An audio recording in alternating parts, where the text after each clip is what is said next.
এগুলো আমরা আগে কাঠটা কেটে নিই, কাঠটা কেটে নেওয়ার পরে তারপরে আমরা কালার করি, কালার করে হাত দুটো ফুটো করে তার মধ্যে তার ঢুকিয়ে আগে হাত করা হয় তুলো দিয়ে পেস্টিং করে, তারপরে সাজানো হয়। এটা ভাবনা আমরা বিভিন্ন জায়গায় মানে দেখেছি মাটির পুতুল হয়, সেটাকে আমরা মাটির পুতুলটাকে যদি আমি কাঠে করতে পারি সেটা আমরা লংজিভিটিটা বেশি হবে, তার জন্যই আমরা এটা করেছি। এটা শিখলাম, আমাদের টিচার আছে, আমারও তো স্কুল আছে, সেখানে আমরা টিচার রেখে শিখেছি, ট্রেনিং সেন্টার আছে, সেখানে আমরা টিচার রেখে শিখে তারের মাধ্যমে আমি শিখেছি। আমরা ডিআইসি আন্ডারে মানে হাওড়া ডিআইসি আমাদের ট্রেনিং মানে ট্রেনিংয়ের জন্য সাহায্য করেছিল, সেই হিসেবে আমরা ট্রেনিং দিই। আমরা বিভিন্ন জায়গায় যাই, আমি দিল্লি, বোম্বে, ব্যাঙ্গালোর, তারপর রাজস্থান, বিভিন্ন পাঞ্জাব, বিভিন্ন জায়গায় আমি এক্সিবিশন করেছি।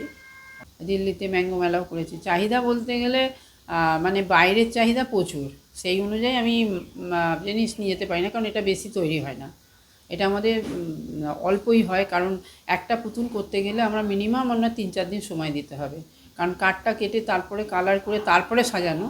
যদি একটা মানে পুতুলকে কাটিং করে তারপরে যে পরপর আরও পুতুল কাটিং করলে মানে আমি জিনিসটা সাজাতে ভালো পারবো। হ্যাঁ, এটা না 2-3টে বানিয়ে আমি সাজাবো, এসবে সময় লাগে না। বড়গুলো 600 টাকা জোড়া, ছোটোগুলো 400 টাকা জোড়া। 400 না 450, এখন তো কাঠের দাম বেড়েছে সেই জন্য। আর তার ছোটোগুলো একদম হচ্ছে আপনার 130 টাকা জোড়া, আমরা 120 করে দিচ্ছি।